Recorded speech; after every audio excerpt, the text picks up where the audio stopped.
तो जो चैप्टर है वो है हमारा इन्वेंट्री वैल्यूएशन, जहाँ इन्वेंट्री वर्ड का मतलब ऑब्वियसली हमारा स्टॉक, जिस चीज़ का हमारा बिजनेस है उसकी बात कर रहे हैं।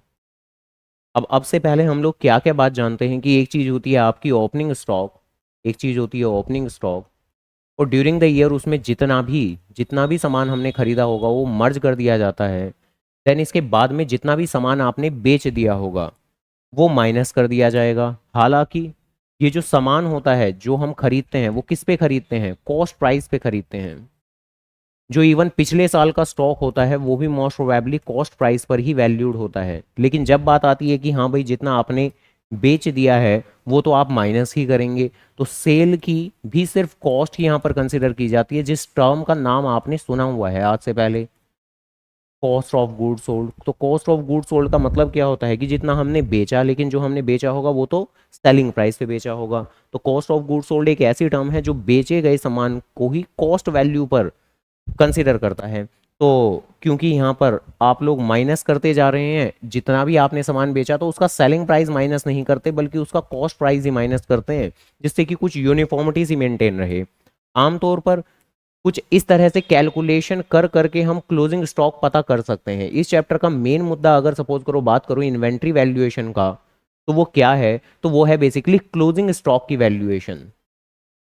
ओपनिंग स्टॉक की वैल्यूएशन मुद्दा नहीं है, क्योंकि ओपनिंग स्टॉक तो क्या रहा होगा, जो पिछले साल का क्लोजिंग स्टॉक होगा। यानी कहानी तो बड़ी सीधी सी है कि हर साल के अंत पर क्लोजिंग स्टॉक को वैल्यू किया जाता है, और जितना क्लोजिंग स्टॉक वैल्यू होगा वो अगले साल का ओपनिंग स्टॉक बन जाएगा। तो ओपनिंग स्टॉक को तो कोई अलग से वैल्यू करने की जरूरत नहीं होती, क्योंकि ओपनिंग स्टॉक तो पिछले साल की मदद से हमें पता लग जाता है।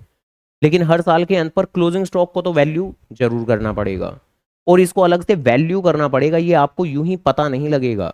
यानी आप सामान खरीदते जाते हैं, वो ट्रांजैक्शंस होती हैं हमारी, लेकिन उसको भी एक डिफरेंट अकाउंट, परचेज अकाउंट के अंदर रिकॉर्ड करते हैं। आप सामान बेचते चले जाते हैं, उसको भी एक डिफरेंट अकाउंट, सेल्स अकाउंट के अंदर रिकॉर्ड करते हैं। ये चीज़ कुछ ऐसी तो नहीं है जैसे अगर मैं स्टॉक को हटा के साइडलाइन करके मशीन पे आ जाऊं, यानी किसी फिक्स एसेट पे आ जाऊं, तो फिक्स एसेट की तो बात बड़ी सीधी सीधी सी रहती है। अगर मैं मशीन खरीद रहा हूं तो मशीन अकाउंट ही डेबिट करता हूं, अगर मशीन बेच रहा हूं तो मशीन अकाउंट ही क्रेडिट करता हूं। तो मशीन अकाउंट का तो रेडली बैलेंस हमारे पास में अवेलेबल रहता है, कोई दिक्कत नहीं है हमारी। लेकिन जब बात आती है स्टॉक की, जब बात आती है गुड्स की, तो उसके केस में तो ऐसा नहीं है कि गुड्स खरीदते वक्त गुड्स अकाउंट डेबिट करो और गुड्स बेचते वक्त गुड्स अकाउंट को ही क्रेडिट करो। तो ऐसा नहीं करते हम। और ना करने का कारण क्या है, क्योंकि जब आप गुड्स खरीदते हैं तो वो कॉस्ट प्राइस पे खरीदते हैं, जब आप गुड्स बेचते हैं तो वो सेलिंग प्राइस पे बेचते हैं। ऑब्वियसली मशीन के केस में तो ये है कि वो ट्रांजैक्शन काफ़ी कम बार होती हैं। एक बिजनेस की दुनिया में वो ट्रांजैक्शन साल में कितनी ही बार होंगी, एक बार, दो बार। तो जैसे ही मशीन खरीदने के बाद में बेची जाए तो आप उस वक्त प्रॉफिट लॉस कैलकुलेट कर सकते हो, और करते भी हैं हम बाकायदा। जब कहीं भी हम मशीन अकाउंट बनाते हैं, मशीन की ट्रांजैक्शंस होती हैं, तो मशीन खरीदते वक्त मशीन अकाउंट डेबिट होता है, मशीन बेचते वक्त मशीन अकाउंट क्रेडिट होता है, और प्रॉफिट लॉस की भी बाकायदा कंपटीशन होती हैं, उनको भी तभी के तभी रिकॉर्ड करते हैं। बाई चांस गुड्स के केस में भी हम यही सेम मेथड अगर अपनाने लग जाएं, गुड्स अकाउंट ही ओपन करने लग जाएं, तो दिक्कत आफत आ क्या जाएगी। अगर हम गुड्स के केस में भी, गुड्स खरीदने के केस में गुड्स अकाउंट डेबिट करें, गुड्स बेचने के केस में गुड्स अकाउंट क्रेडिट करें, तो दिक्कत आएगी क्या, दिक्कत आएगी ये कि हर ट्रांजैक्शन पे आपको प्रॉफिट और लॉस तभी के तभी कैलकुलेट करना पड़ेगा, जो काफ़ी ज़्यादा अनकंफर्टेबल सा काम रहेगा। क्योंकि गुड्स की ट्रांजैक्शन तो ऐसा नहीं है साल में एक आधी बार होती है, वो तो दिन में ही काफ़ी सारी हो जाती हैं, महीनों में तो और ज़्यादा हैं, साल में तो और भी ज़्यादा हैं। हर ट्रांजैक्शन पे तभी के तभी प्रॉफिट और लॉस कैलकुलेट करना बड़ा अनकंफर्टेबल, बड़ा इनकन्वीनियंट सा काम है। तो इसी कारण से बोला ये जाता है कि ठीक है, गुड्स को जब खरीदोगे कॉस्ट प्राइस का एक डिफरेंट अकाउंट बनाए जी, परचेज अकाउंट।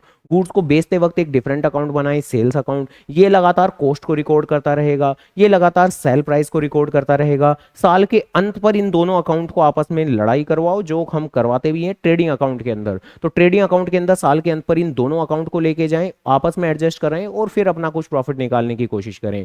तो रेदर देन हर ट्रांजेक्शन पे प्रॉफिट निकालने के बजाय सभी ट्रांजैक्शन को अलग अलग रिकॉर्ड किया जाए, और साल में के अंत पर सिर्फ एक बार इन चीजों को आपस में एडजस्ट किया जाए। अब बेसिकली क्योंकि मशीन अकाउंट के अंदर तो बेसिकली बार बार ट्रांजैक्शन मशीन अकाउंट के अंदर ही लगातार आती रहती हैं, आती रहती हैं, आती रहती हैं। तो हर वक्त मशीन का बचा हुआ बैलेंस कितना है ये आप पता कर सकते हो कभी भी काफी ज्यादा आसानी से। बट गुड्स को लेकर, हमारे स्टॉक को लेकर कोई ऐसा कोई एक स्पेसिफिक अकाउंट बन नहीं रहा। तो अगर कभी भी किसी भी वक्त पे मुझे ये पता करना होगा कि मेरे बचे हुए सामान का बैलेंस कितना है, तो भाई वो पता करना इतना आसान काम तो नहीं है, क्योंकि उसके रेस्पेक्ट में कोई एक अकाउंट नहीं बना हुआ। तो इसीलिए हमारे कुछ एक मेथड्स फॉलो किए जाते हैं क्लोजिंग स्टॉक को वैल्यू करने के, और क्या क्या वही बारी बारी से देखने हैं। जहां सबसे पहले तो हमने क्लास 11th के अंदर एक बेसिक सी बात भी पढ़ी थी, क्लास 11th की बात कर रहा हूं, कि क्लोजिंग स्टॉक साल के अंत पर बचे हुए स्टॉक का वैल्यूएशन प्रिंसिपल। वैल्यू करते कैसे हैं वो एक अलग बात हो गई, उसको लेके तो मेथड पढ़ने ही पढ़ने हैं हमें, लेकिन एक क्लोजिंग स्टॉक वैल्यूएशन प्रिंसिपल था। हमने आमतौर पर कहा कि ये जो ये कॉस्ट है ये मेरी कॉस्ट प्राइस, ये जो मेरा स्टॉक है ये मेरी कॉस्ट प्राइस पर ही रिकॉर्ड होगा। लेकिन क्लास 11th के अंदर हमने एक और बात भी पढ़ी थी कि जब साल के अंत पर मैं जाऊंगा तो सबसे पहले मैं अपना देखूंगा कि बचे हुए जो मेरा स्टॉक है उसका कॉस्ट प्राइस कितना है, और कॉस्ट प्राइस का आसान भाषा में मतलब हुआ कि वो कितने में खरीदा गया था। लेकिन साल के अंत पर मैं उसकी मार्केट वैल्यू भी देखूंगा। मार्केट वैल्यू को क्या मैं सेलिंग प्राइस कह सकता हूं? मार्केट वैल्यू का मतलब टेक्निकली पूरी तरह से सेलिंग प्राइस नहीं है, क्योंकि सेलिंग प्राइस का मतलब होता है जितने में बेच दिया, और मार्केट वैल्यू का मतलब होता है कि जितने में बेचेंगे। यानी मार्केट वैल्यू का ऑब्वियसली मतलब होता है कि आज की डेट में अगर इस सामान को बेच दें तो वो कितने में बिकेगा, वो मार्केट वैल्यू होता है, बट बेचा नहीं है। तो मार्केट वैल्यू का मतलब कि आज की डेट में इसकी मार्केट में सेलिंग प्राइस क्या चल रहा है। अब ऑब्वियसली आज की डेट में अगर मैं किसी घर की बात कर रहा हूं कि वो मार्केट वैल्यू 15 लाख रुपए है, तो क्या है उसका सेलिंग प्राइस 15 लाख रुपए है। सेलिंग प्राइस तो तब डिसाइड होगा जिस दिन आप सेल करोगे। आज आपने मार्केट वैल्यू देखी 15 लाख रुपए की, आपने सोचा मैं बेचूंगा, लेकिन 6 महीने बाद बेच रहे हो, 6 महीने बाद तो मे बी मार्केट वैल्यू कुछ और बन जाए, मे बी सेलिंग प्राइस कुछ और बन जाए। तो पूरी तरीके से मार्केट वैल्यू को सेलिंग प्राइस कह नहीं सकते। मार्केट वैल्यू का मतलब होता है कि जिस वक्त पे हम डिटरमाइन कर रहे हैं उस वक्त का सेलिंग प्राइस, वो भी मार्केट के अंदर। तो साल के अंत पर क्लोजिंग स्टॉक को देखा जाता है कि उसका कॉस्ट प्राइस कितना है। कॉस्ट प्राइस मतलब मैंने खरीदा कितने में था, और उसकी मार्केट वैल्यू कितनी है। मार्केट वैल्यू मतलब मार्केट में वैल्यू कितनी है। उसको वैल्यू किस पे करेंगे हम उसको वैल्यू किस पे करेंगे, क्लोजिंग स्टॉक को वैल्यू किस पे करते हैं हम, कॉस्ट प्राइस पे या मार्केट वैल्यू पे? याद है किस पे, कॉस्ट प्राइस पे या मार्केट वैल्यू पे? दोनों बातों का मतलब तो समझ आ ही गया होगा। कॉस्ट प्राइस का मतलब जितने पे खरीदा गया है, और मार्केट वैल्यू का मतलब कि इतनी इसकी मार्केट में वैल्यू है, इतने में इस चीज को बेचा जा सकता है।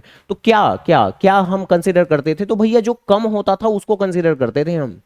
Which ever is lower, which ever is lower, जो कम होगा। ऐसा करने के पीछे का जो कारण था वो था हमारा क्लास 11th का ही पढ़ा हुआ है एक अकाउंटिंग प्रिंसिपल। ये याद है, कंजर्वेटिज्म प्रिंसिपल। कंजर्वेटिज्म प्रिंसिपल, जिसको कि इवन प्रूडियंस प्रिंसिपल भी कहते थे।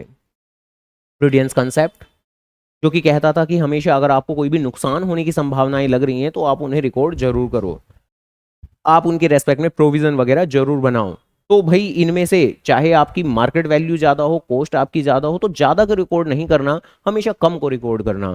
क्लियर कट एक कोई रूल नहीं है बिल्कुल भी कि क्लोजिंग स्टॉक को हमेशा कॉस्ट पे रिकॉर्ड करना है या हमेशा मार्केट वैल्यू पे रिकॉर्ड करना है, ऐसा नहीं है। कॉस्ट पे भी रिकॉर्ड हो सकता है, मार्केट वैल्यू पे भी रिकॉर्ड हो सकता है। वो तो डिपेंड करता है कि बेसिकली क्या चीज़ कम है हमारी। अगर कॉस्ट यानी हमने खरीदा था 60,000 पे, हमने खरीदा था 60,000 पे, लेकिन साल के अंत पर जब वो बचा हुआ पड़ा हुआ स्टॉक है तो माना उसे खरीदा था 60,000 पे, लेकिन आज की डेट में उसकी मार्केट वैल्यू महज 20,000 है।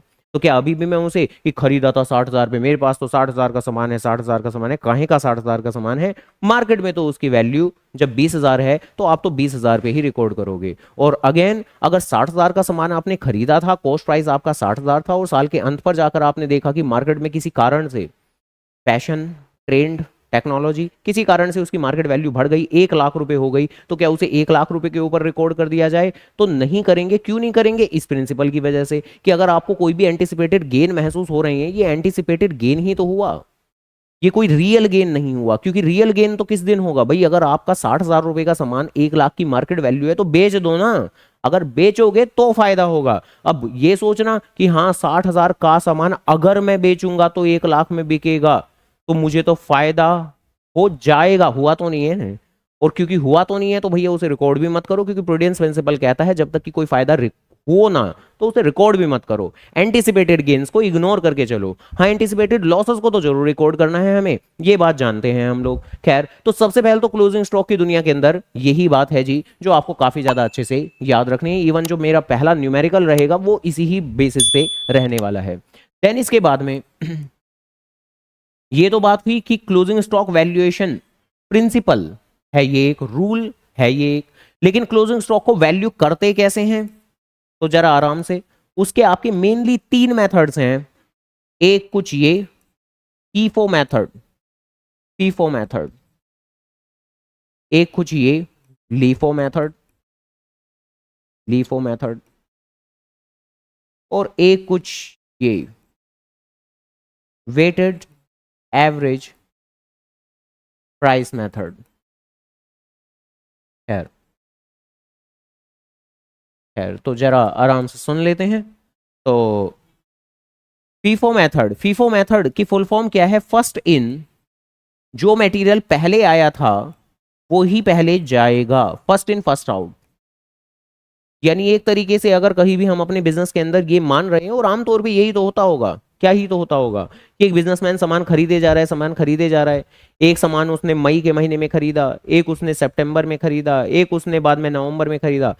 अगर बाद में कभी भी कोई भी कस्टमर आएगा तो आप कौन से वाला पीस उसे उठा के दोगे, बिल्कुल लेटेस्ट वाला उठा के दे दोगे या सबसे ज्यादा ओल्डेस्ट वाला उठा के दोगे? तो आमतौर पर तो वही कि पुराना स्टॉक क्लियर करने की कोशिश करेंगे, वरना वो सड़ गल जाएगा या आउट ऑफ ट्रेंड हो जाएगा। तो अगर बिक पा रहा है तो सबसे पुरानी चीज को ही आप निकालने की कोशिश करोगे, यानी कि सेल करने की कोशिश करोगे। तो पहले कौन जाता है, जो पहले आया था। हालांकि हालांकि हालांकि एक कंसेप्ट ये भी है तो सही, क्या, कि लास्ट इन, यानी लेटेस्ट जो आया था वो पहले जाएगा, वो पहले जाएगा। तो इस मेथड के अंदर ऑब्वियसली इसके रिवर्स हम बात करते हैं कि जो लेटेस्ट आया है वो ही पहले जाएगा, हम ये एज्यूम करके चलते हैं। वो बात अलग है, इसे सिर्फ पढ़ना ही है आपको। इवन असल जिंदगी के अंदर जो हमारे अकाउंटिंग स्टैंडर्ड नाम की एक चीज होती है, होते हैं ना एएस, एएस ये नाम तो सुना हुआ होगा, एएस अकाउंटिंग स्टैंडर्ड, कि अलग अलग अकाउंटिंग स्टैंडर्ड होते हैं जो कि अलग अलग किसी ना किसी मैटर पे बात करते हैं। अकाउंटिंग स्टैंडर्ड का इवन क्लास 12th के अंदर भी रेफरेंस आया था कि जो गुडविल है, गुडविल को डील करता है कौन सा एएस, एएस बोलो, एएस, एएस 26। तो हर एक अकाउंटिंग स्टैंडर्ड का अपना नंबर होता है, ठीक है जी, ध्यान रखिएगा। एएस 1 किसी मैटर पे बात करता है, एएस 2 किसी मैटर पे बात करता है, एएस 3 किसी मैटर पे बात करता है। तो एएस 26 वो टोटल कितने हैं, क्या हजारों एएस हैं? तो ऑब्वियसली नहीं, लगभग कुछ 32-33 ही अकाउंटिंग स्टैंडर्ड्स हैं जो कि आईसीआई ने रिलीज किए हुए हैं अलग अलग अकाउंटिंग मैटर्स के ऊपर। तो उसमें से अकाउंटिंग स्टैंडर्ड 26 वो आपके इंटेंजिबल एसेट गुडविल की बातें किया करता था, और एएस 2 वो आपकी इन्वेंट्री वैल्यूएशन के ऊपर बात करता है। इवन अकाउंटिंग स्टैंडर्ड 2 की कुछ थ्योरी भी हमें यहाँ पर पढ़नी है, बट फिलहाल आज की क्लास में तो हम न्यूमेरिकल की बात कर रहे हैं। ये बात मैंने अब क्यों बोली, क्योंकि मैं कह रहा था कि ये जो ये लास्ट इन फर्स्ट आउट है, लीफो मेथड है, ये वैसे तो एग्जिस्ट करता है, थियोरेटिकली तो है, हमारे एग्जाम में भी यस आ सकता है, बिल्कुल आ सकता है, लेकिन AS2 ने इसको फॉलो करने से मना किया हुआ है। यानी कि असल जिंदगी के अंदर ये लीफो मेथड नहीं फॉलो किया जाता, जो पुराना माल है वो ही पहले गया होगा, ये एज्यूम करके चल सकते हो आप। और इवन कुछ ये वाली बात भी होती है आपकी, जिसके अंदर तो कुछ ये वाली बात कि ना पहले आया वो गया, ना बाद में आया वो गया, बल्कि कुछ एवरेज करके कुछ कर दिया करते हैं। तो ये मेथड भी अलाउड है आपका AS2 के अकॉर्डिंगली। तो ये भी अलाउड है, ये भी अलाउड है, ये तो अलाउड ही नहीं है, तो असल जिंदगी में ये फॉलो नहीं किया जाता, बट हाँ पेपर में आ सकता है। हालांकि वो बात अलग है, क्योंकि ये अलाउड नहीं है, तो अकॉर्डिंगली पेपर में आने के चांसेस भी इसके कम ही हैं। हालांकि जैसा कि शुरुआत में कहा था, इन्वेंट्री वैल्यूएशन टॉपिक आपका ग्रेजुएशन में भी है, बीकॉम के अंदर। तो बेसिकली उस लिहाज में अब बीकॉम वाले तो ज़्यादा नहीं, मतलब ठीक से पेपर नहीं बना, तो उनमें तो आ जाता है, उनमें तो इक्वली इंपॉर्टेंट है तीनों के तीनों मेथड, ठीक है जी। यहाँ पर सीए फाउंडेशन के अंदर ये इतना ज़्यादा रिलेवेंट नहीं है, क्योंकि असल ज़िंदगी में नहीं पाया जाता, तो क्या ही करेंगे करके फिर, तो इसलिए आमतौर पे नहीं पूछते वो लोग, ठीक है जी। दूसरे मेथड ही पूछते हैं, ये पूछेंगे, ये पूछेंगे, एक आधे कोई और मेथड है वो भी पढ़ने हैं आपको। खैर, तो सबसे पहले एक इलस्ट्रेशन देखते हैं जो कि सिर्फ और सिर्फ इस बात के बेसिस पे है कि क्लोजिंग स्टॉक वैल्यूएशन प्रिंसिपल के हिसाब से, जहां हमने पढ़ा कि कॉस्ट प्राइस लेंगे या मार्केट वैल्यू लेंगे, तो कुछ भी ले सकते हैं, जो दोनों में से कम होगा वो ले सकते हैं। तो कॉस्ट प्राइस का मतलब जितने में खरीदा गया था, मार्केट वैल्यू का मतलब तो समझते ही हैं हम, जितना आज की डेट में बिकेगा। तो जो दोनों में से कम होगा उस पर हम वैल्यू करेंगे। अब जैसे ये पर्टिकुलर इलस्ट्रेशन है जहां पर हम 3 प्रोडक्ट में डील करते हैं PQR के अंदर, और कह रहे हैं कि ठीक है ये कुछ सिमिलर नहीं है, इंटरचेंजेबल नहीं है, ऐसे करके। खैर वो तो बात यही है कि ये अलग अलग तरह के प्रोडक्ट हैं, और तीनों ही प्रोडक्ट के केस में उन्होंने साल के अंत पे क्लोजिंग स्टॉक की डिटेल्स दी हुई है, कॉस्ट भी दी हुई है, और एनआरवी नेट रियलाइजेबल वैल्यू, जो कि कुछ और नहीं बल्कि मार्केट वैल्यू का ही दूसरा नाम है। नेट रियलाइजेबल वैल्यू, रियलाइज करने का मतलब तो वैसे भी समझते हैं हम, रियलाइज करना मतलब हाँ बेचना। अब रियलाइज्ड मतलब बेच दिया, रियलाइजेबल मतलब कि अगर बेचेंगे तो इतने में बिकेगा, यही तो मार्केट वैल्यू होती है। तो बेसिकली यहां पर ऑब्वियसली ये वर्ड भी आप जरूर याद रख सकते हैं, एनआरवी।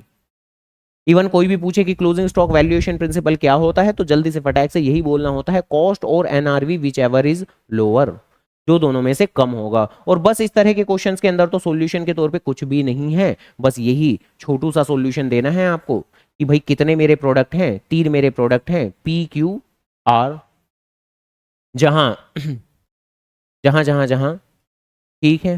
अब कुछ करने को है ही नहीं तो सारी डिटेल ही दिखा देते हैं। पहला कॉलम हमारा कॉस्ट का है, दूसरा कॉलम मेरा मार्केट वैल्यू का है, और तीसरा कॉलम वो है जिस वैल्यू पर मैं क्लोजिंग स्टॉक को वाकई में वैल्यू करने वाला हूं। तो यहां पर 38 है, यहां पर 42 है, तो बताओ किसको पिक करेंगे? कम तो ये है तो इसको पिक करेंगे। दूसरे प्रोडक्ट के केस में यहां पर 29 है, यहां पर भी 29 है। अब तो क्या ही कहें, दोनों बराबर ही हैं। जितने पे मैंने खरीदा था मार्केट वैल्यू भी इतनी ही है, कौन कम है? दोनों कम ही है, मतलब एक तरह से दोनों बराबर हैं। मैंने 29 पर ही वैल्यू कर दिया, किस बेस पे? किसी भी बेस पे समझ जाओ, कॉस्ट पे, मार्केट वैल्यू के पे, किसी पे भी। ये 17 है, इस बार तो मार्केट में उसकी वैल्यू कम है, तो ऑब्वियसली मैं इसको पिक करूंगा। और बस साल के अंत पर जो क्लोजिंग स्टॉक होगा वो इन सभी का टोटल मेरा निकल के आ जाने वाला है, जो कि आएगा कितना? 38 और 9, तो ये होगा 47, 67, 71, 81। ठीक है, तो बस 81 लाख मेरा आंसर हुआ। तो ये क्वेश्चन तो बस ऐसे ही था, ठीक है जी, पेपर में आने के चांसेस काफ़ी कम हैं, बट फिर भी ऑब्वियसली कर लेना चाहिए।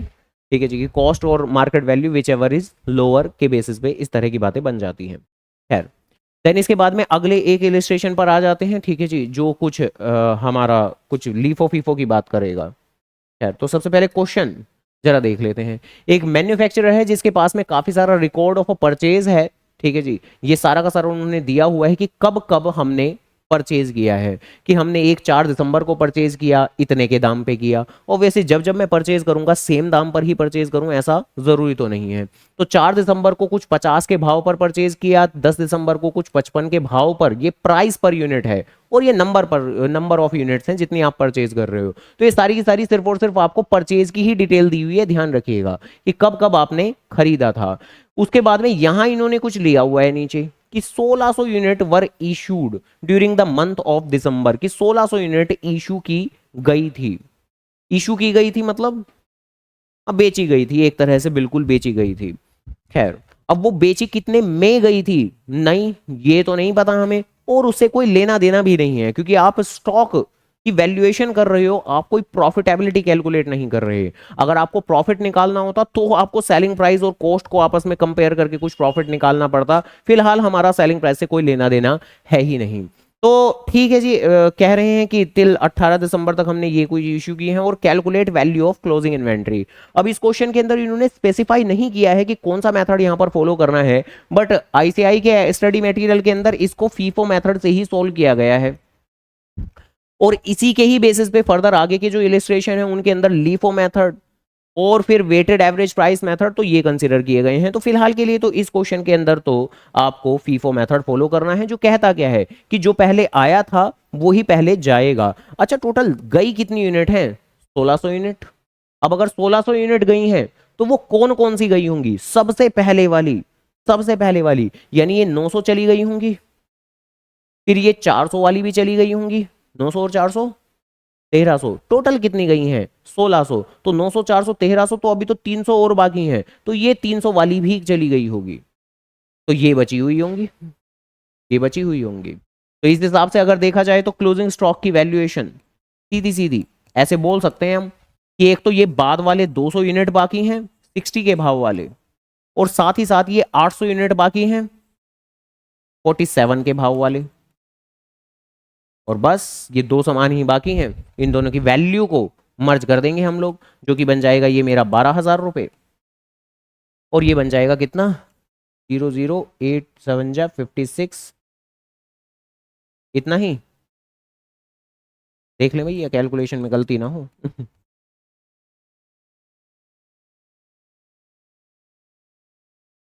खैर, तो इतने में कोई बात पूछनी है तो पूछ ले।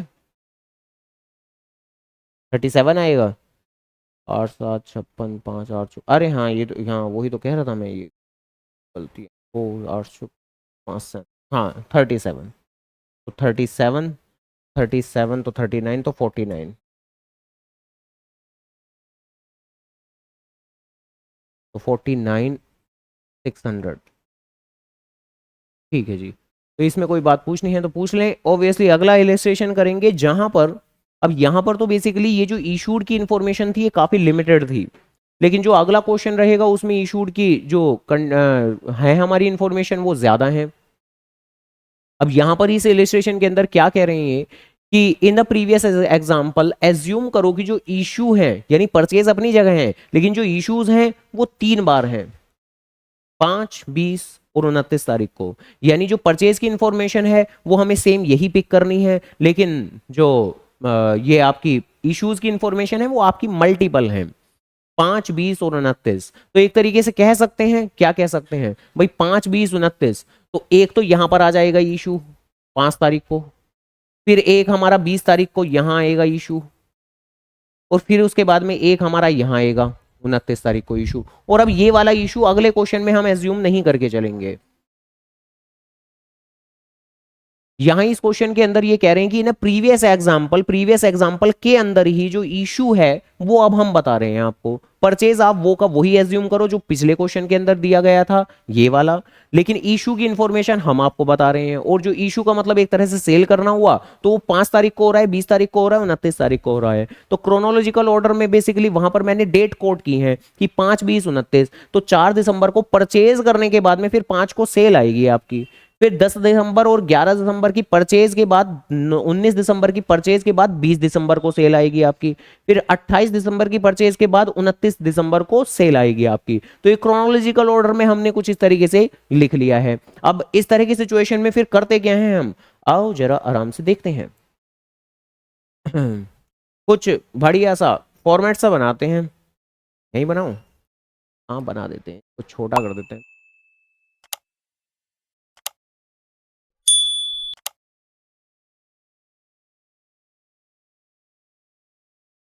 खैर, तो काफी लंबा चौड़ा सा कुछ फॉर्मेट बनता है, बाकी चीज है काफी ज्यादा आसान सी ही। ठीक है जी। जहां पर सबसे पहले आप कुछ डेट का एक कॉलम लेते हैं, देन इसके बाद में आप परचेजेस का एक कॉलम लेंगे, एक कॉलम लेंगे आप इशू का, और एक कॉलम लेंगे आप बैलेंस इन्वेंट्री का, बैलेंस इन्वेंट्री का।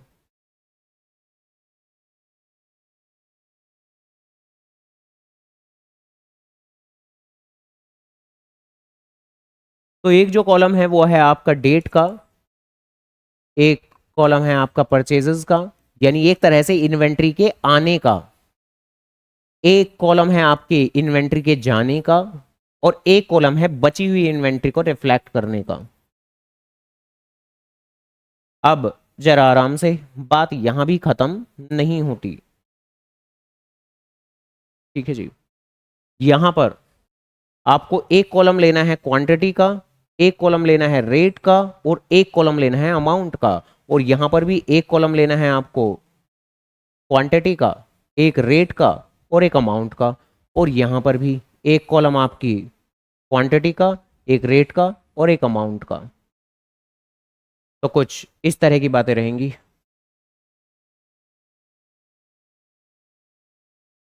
जहां क्वांटिटी, रेट यानी प्राइस, और अमाउंट, क्वांटिटी, रेट और अमाउंट, जहां क्वांटिटी, रेट और अमाउंट।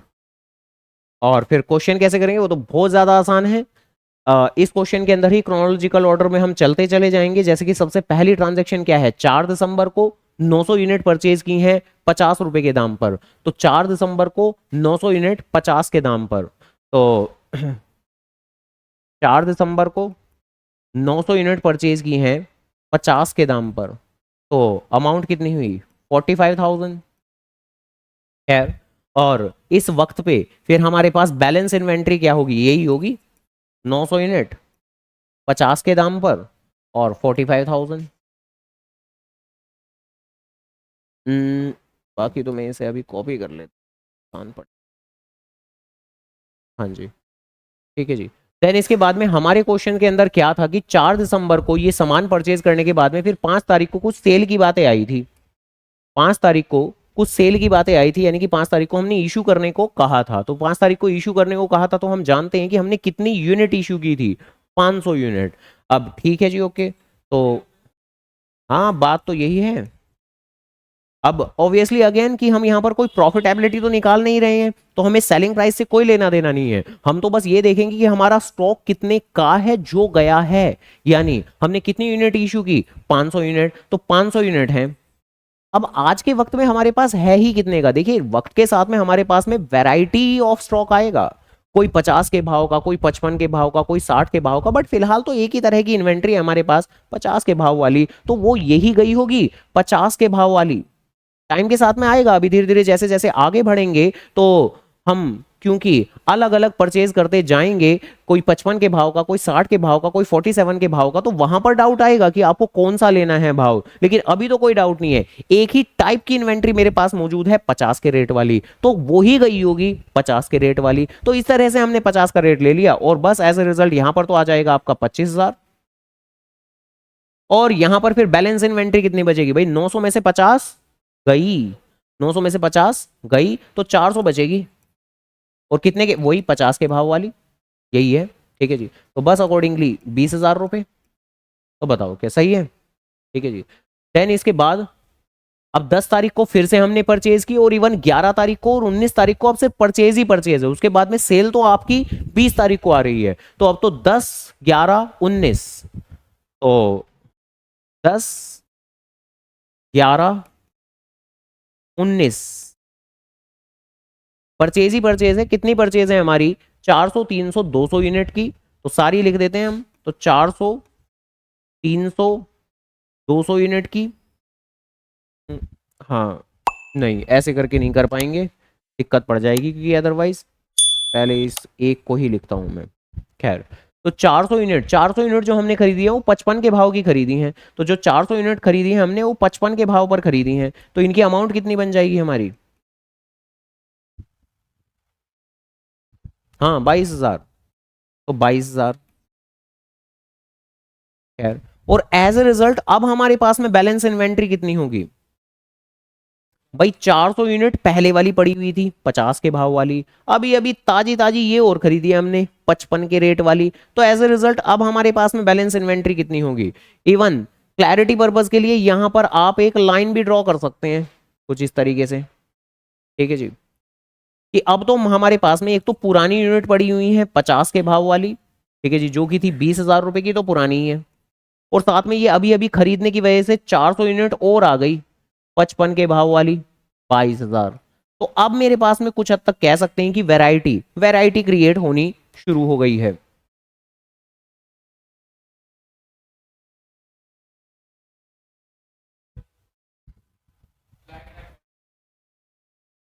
क्या टोटल करोगे बताओ। हाँ, तो जोड़ोगे क्या, 400 400 तो जोड़ लोगे तुम।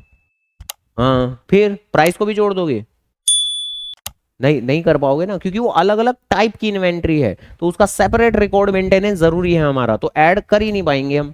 ठीक है जी। और बस अब अगली इन्वेंट्री कौन सी, 11 तारीख को 300 के भाव की खरीदी है, तो 11 तारीख को 300 खरीदी है कितने के भाव पर, 55, ये भी 55। ठीक है जी, ओके। तो ये हो गई हमारी कितनी, हाँ 16,500। खैर, तो जो जोड़ने वाली बात कर रहे थे तुम, वो अब कुछ हद तक कर सकते हो तुम। क्यों, क्योंकि भाई एक तो ये मेरी पुराने वाली इन्वेंट्री चल रही है मेरी 50 के भाव की, 20,000 रुपए, एक मेरी 55 के भाव की भी चल रही थी, और ये कौन सी थी 55 के भाव वाली, और ये अगली वाली भी 55 के रेट वाली ही है। तो इनको आपस में मर्ज कर सकते हो तुम, कोई दिक्कत की बात नहीं है। 400 और 300 मिला के हो गई आपकी 700, इनको मर्ज किया जा सकता है, और जो कि हो जाएगा मेरा कितना, 38,500। तो कुछ इस तरीके से।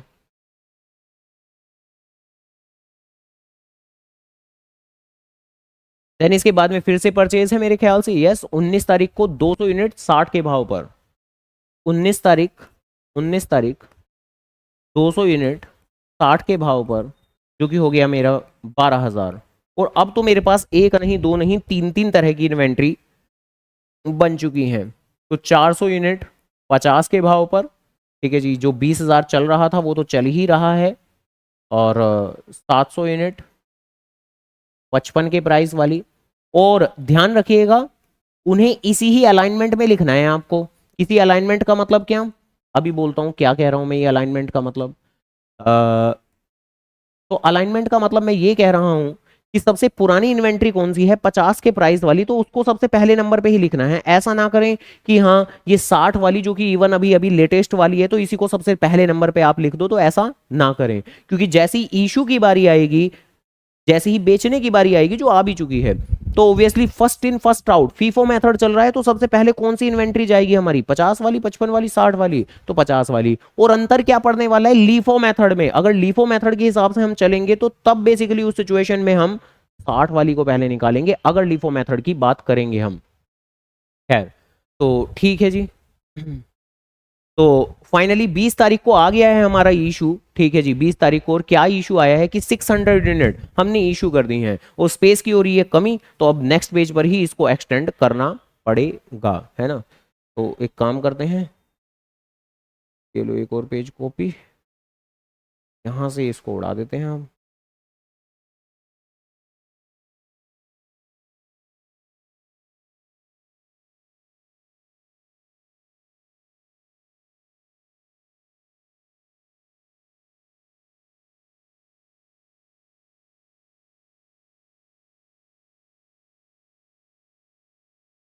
खैर, तो हमारे पास में तीन तरह की इन्वेंट्री थी, और उसके बाद में 20 तारीख को हमने इशू कर दिया। तो 20 तारीख को हमने क्या किया, 20 तारीख को हमने इशू कर दिया। तो 20 दिसंबर को कितनी यूनिट हमने इशू की, 600 यूनिट हमने इशू की। अब बात यह है कि कितने के रेट वाली, तो जैसा कि हमने कहा था कि कितने के रेट वाली,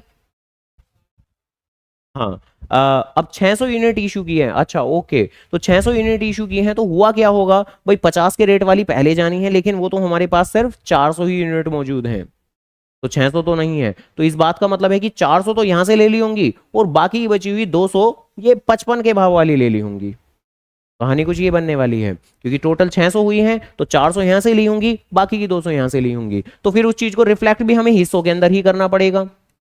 यानी 400 यूनिट ले ली होंगी कौन सी, 50 के भाव वाली, और बाकी की जो 200 हैं वो हमने ली होंगी 55 के भाव वाली। तो बताओ जी, क्या ये वाली बात समझ में आ गई है क्या, जिससे कि यहां पर तो ये 20,000, यहां पर तो ये 20,000 आ गया आपका, और ये मल्टीप्लाई करके आ जाएगा मेरा कितना, 11,000। और अब बैलेंस इन्वेंट्री में क्या शो करूंगा भाई, वो 50 के भाव वाली तो वो तो सारी उड़ गई, वो तो खत्म हो गई, वो तो पूरी खत्म हो गई। और इवन ये 55 के भाव वाली में से भी 200 हट चुके हैं, तो बचेंगे कितने, 500। तो 500 ये बचेंगे, और ये वाली 200 यूनिट तो बाकी ही है हमारी। तो ठीक है, एक तो 500 यूनिट बची है 55 के प्राइस वाली, और एक 200 यूनिट बची है 60 के भाव वाली। ओब्वियसली 60 के प्राइस वाली पर तो कोई इंपैक्ट पड़ा ही नहीं है। इंपैक्ट बस इतना सा आया है कि एक तो ये इन्वेंट्री हमारी अब गायब हो चुकी है, क्योंकि 50 वाली पूरी चली गई, और इसमें से थोड़ी सी चली गई है, 700 में से 200 चली गई है, तो 500 बच गई है हमारी। तो फर्स्ट इन फर्स्ट आउट, पहले जो सबसे पुराना माल है वो ही बेचो, है ना। और लीफो मेथड, जिसमें जो लेटेस्ट आया है पहले वो बेचो, है ना।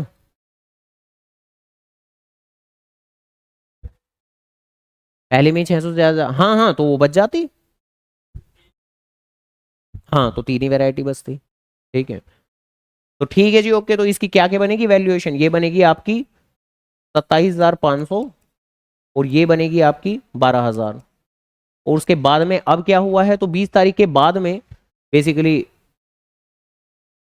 28 तारीख को फिर से परचेज हुई है, और एक नया भाव वाली इन्वेंट्री हमारे पास आ रही है 47 के भाव वाली। तो 28 तारीख को परचेज किए हमने 847 के प्राइस पर। तो ठीक है जी, ओके। 28 था, हाँ 28 ही था, 28 दिसंबर। तो 800 यूनिट परचेज की हैं 47 के दाम पर, तो अमाउंट हो जाएगी हमारी कितनी इनकी,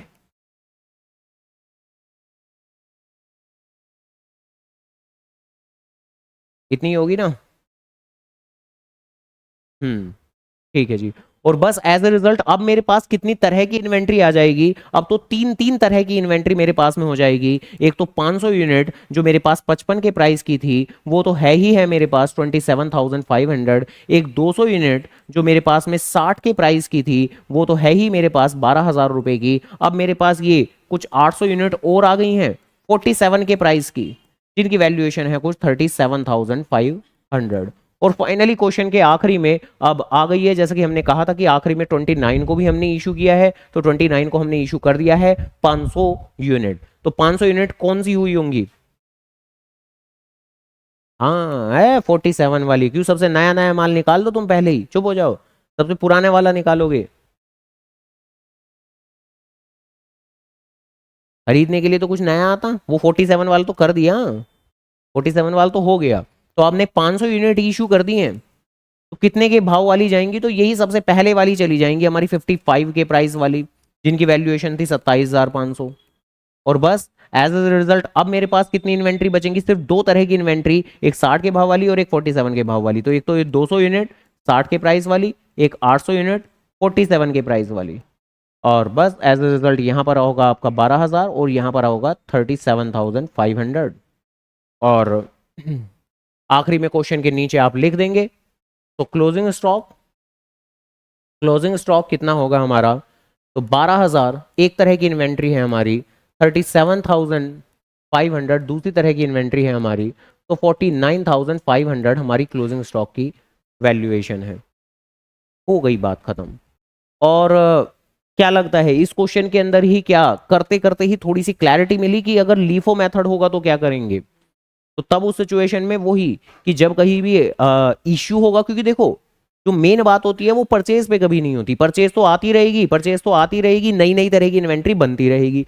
बात तो इशू पे ही है आपकी कि जैसे इशू होगा तो कौन सी, क्योंकि इशू में प्राइस नहीं पता हमें, इशू में खाली क्वांटिटी तो बताया हुआ है भाई, प्राइस में तो परचेज में तो उन्होंने दाम भी बताया हुआ है, तो परचेज में कोई दिक्कत नहीं होती। तो दिक्कत होती है सिर्फ इशू में, क्योंकि इशू में प्राइस नहीं बताते, तो वहीं पर आपको सोचना होता है कि कौन सा प्राइस ले। तो लीफो जो फीफो मेथड था उसमें आप सबसे पहले वाले का प्राइस लेते हैं, लीफो मेथड में सबसे लास्ट वाले का, लेटेस्ट वाले का प्राइस लेते हैं। तो ऐसे करके कुछ बातें हैं। ठीक है जी, ओके। तो ये वाली परचेज की इंफॉर्मेशन है, वो इशू की इंफॉर्मेशन है। करें तो जो तीसरा है इसी क्वेश्चन के अंदर मर्ज करते हैं, इसी ही क्वेश्चन जिसको हमने फीफो मेथड से किया, लीफो मेथड से किया। ठीक है जी। अब इसके बाद में वेटेड एवरेज प्राइस मेथड का देखते हैं, जिसको लेके आपके माइंड के अंदर पहली तो ये बात होनी चाहिए, जैसे कि फीफो और लीफो मेथड में मेन जो सोचने की बात आती है वो आती है कि जब जब आप इशू करते हो तो तब आपको ज़्यादा सोचना पड़ता है कि पहले कौन सी इन्वेंट्री गई होगी। जहाँ फीफो में पहले पुरानी वाली इन्वेंट्री गई होगी और लीफो के अंदर लेटेस्ट वाली पहले गई होगी। तो एवरेज प्राइस मेथड, ये जो वेटेड एवरेज प्राइस मेथड है, तो इसके अंदर आपको इशू के वक्त नहीं सोचना बल्कि परचेज के वक्त सोचना पड़ता है। जो भी एडिशनल चीज़ें करेंगे वो हमेशा परचेज के वक्त करने वाले हैं। कैसे क्या करेंगे वो देखते हैं। तो सबसे पहली बात तो ऑब्वियसली कैलकुलेटर का इस्तेमाल अच्छा खासा हो जाएगा अब इस बार, ध्यान रखना। तो कैलकुलेटर, हाँ बहुत बढ़िया, निकाल लो उसे। खैर तो उसका इस्तेमाल होगा, जहाँ एक बार फिर शुरुआती जो बात रहेगी वो हमारी काफ़ी आसान सी रहेगी कि जो कब हमने परचेज की है, शुरुआत में 4 दिसंबर को हमने परचेज की है 50 यूनिट, तो वो हम नॉर्मली रिकॉर्ड करेंगे, बैलेंस इन्वेंट्री में भी शो कर देंगे। फिर 5 तारीख को हमने इशू किया है, तो उसमें भी सेम बात ही पड़ेगी हमारी, कोई अंतर नहीं पड़ेगा कि हमने 500 यूनिट की हैं इशू, और ऑब्वियसली इसी ही प्राइस वाली की होंगी हमने, तो 25,000। तो एज ए रिजल्ट 400 यूनिट बची होंगी मेरी 50 के प्राइस वाली, जो कि होंगी मेरी 20,000 रुपये की। ठीक है जी, ओके।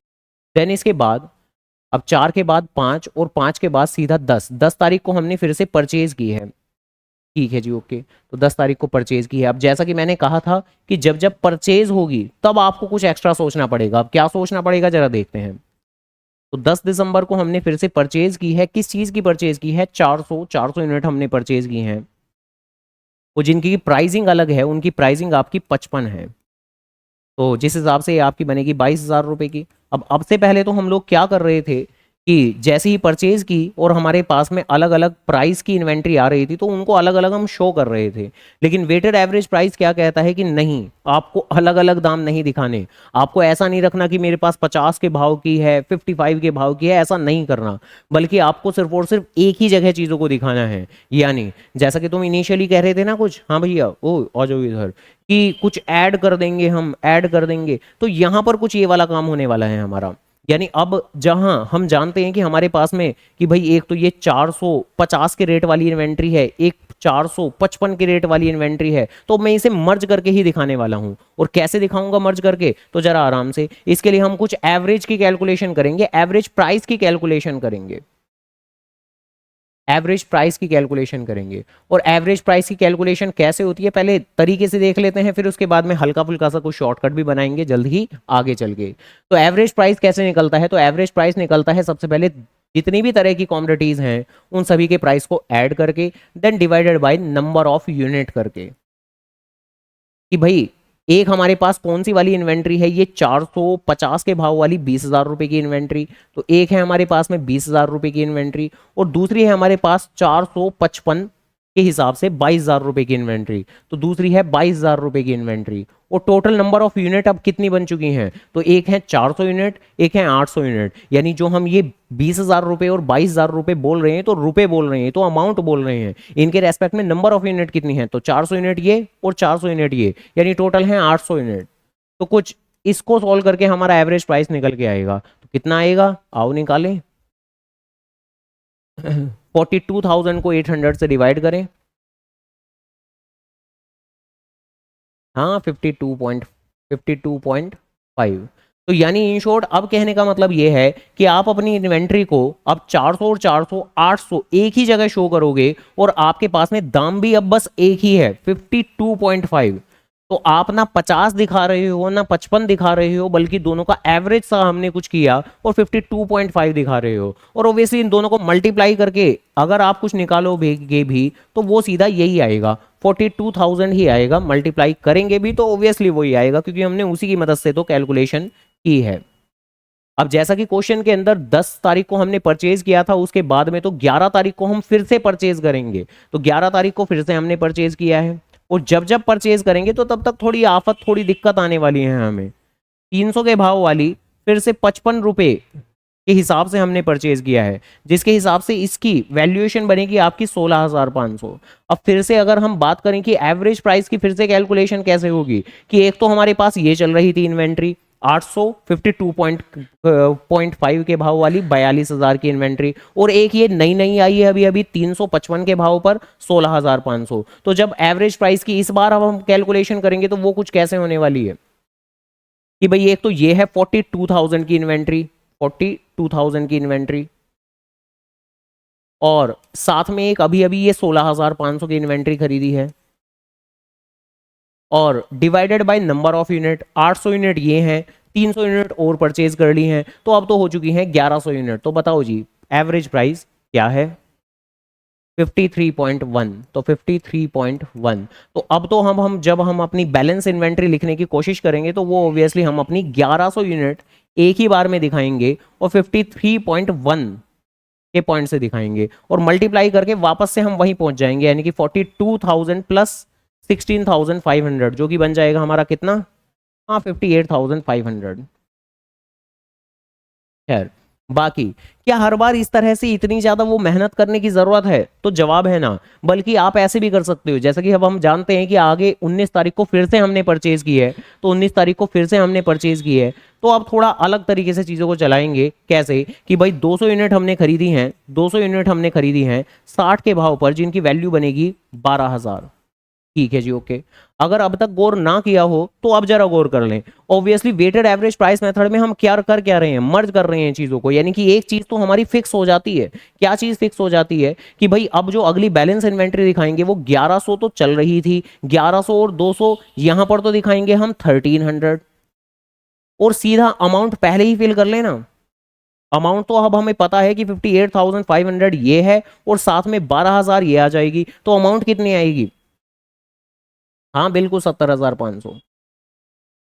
और प्राइस को डिवाइड करके निकाल लें, यानी रेदर देन कि पहले अलग से प्राइस निकालो, फिर प्राइस को यहां लिखो, फिर मल्टीप्लाई करके वही आता है, तो सीधा सीधा ही आप बेसिकली यहां पर प्राइस निकालने डिवाइड करके, तो बताओ जी डिवाइड करके क्या आएगा?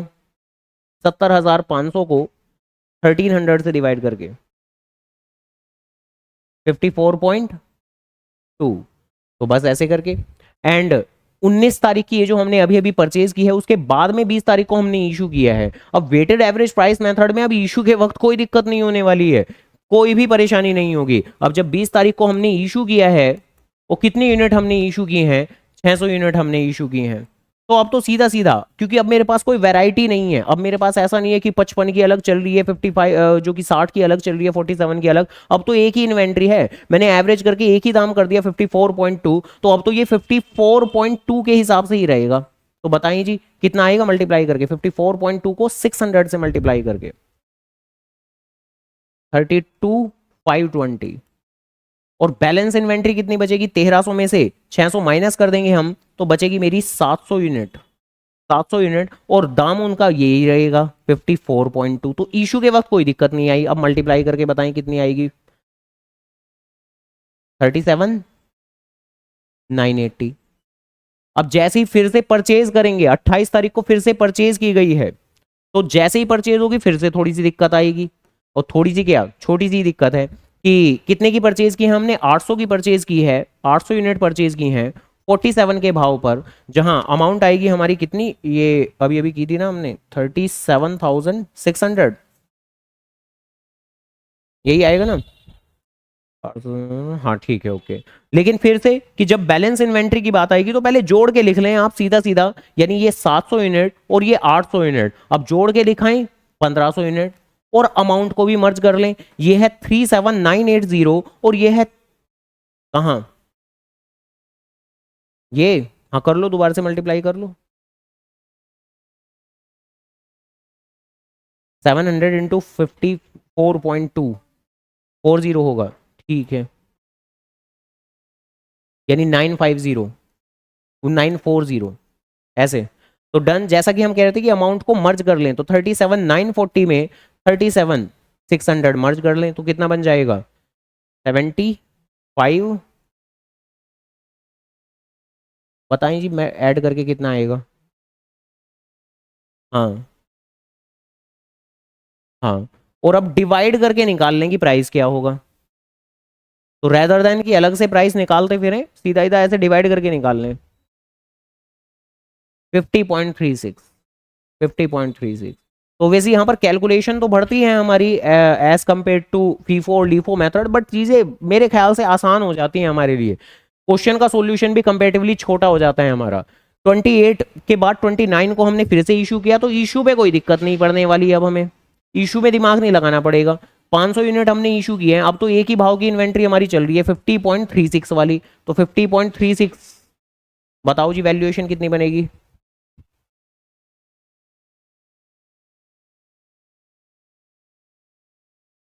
25,180। और बस अब हमारी बैलेंस इन्वेंट्री क्या होगी? तो 1500 में से ये गए हैं तो 1000 यूनिट बची हैं, और दाम तो यही रहेगा 50.36। तो ये आ जाएगा हमारा 50360, है ना? तो बस ये है, हो गई हमारी बात खत्म। ठीक है जी, ये क्या हुआ वेटेड एवरेज प्राइस मेथड के हिसाब से 50360। खैर थोड़ा सा कहीं कुछ अंतर आया? हाँ कुछ तो आया है, क्या आया है देखते हैं। 52.5, 53.1, कहीं राउंड ऑफ किया था क्या? 52.5, 53 पॉइंट, अच्छा ये तुमने राउंड ऑफ करके बता दिया था क्या मुझे? हाँ, तो क्योंकि राउंड ऑफ करके बताया था तो इसलिए ही कुछ गलत हो गया। वैसे अगर राउंड ऑफ करके बताना था तो सही तरह से राउंड ऑफ करते, सही तरह से मतलब 53.18 अगर आ रहा है तो उसे राउंड ऑफ करके वो वाली डिजिट तो 5 से बड़ी है ना, तो 53.2 बोलते। ठीक है, 53.2 बोलते। और वैसे तो कोशिश करो कि डेसिमल के बाद आपको बहुत सारे नंबर तो नहीं, बट एटलीस्ट 2 डिजिट तो आप जरूर लें। जितना ज़्यादा लेंगे आप डिजिट, उतना ज़्यादा एक्यूरेट आपका आंसर आएगा। अगर राउंड ऑफ करेंगे तो थोड़ा बहुत आएगा इधर उधर आंसर, और अगर राउंड ऑफ सही तरह से नहीं करेंगे, जैसे 53.18 को तुमने बस 53.1 बोल दिया तो गलत हो गया, 53.2 बोलते तो भी बात सही रहती, हमारा आंसर काफ़ी करीब आता। बट 50377 है, हमारा 50360 आ रहा है, 17 रुपए का अंतर आ गया।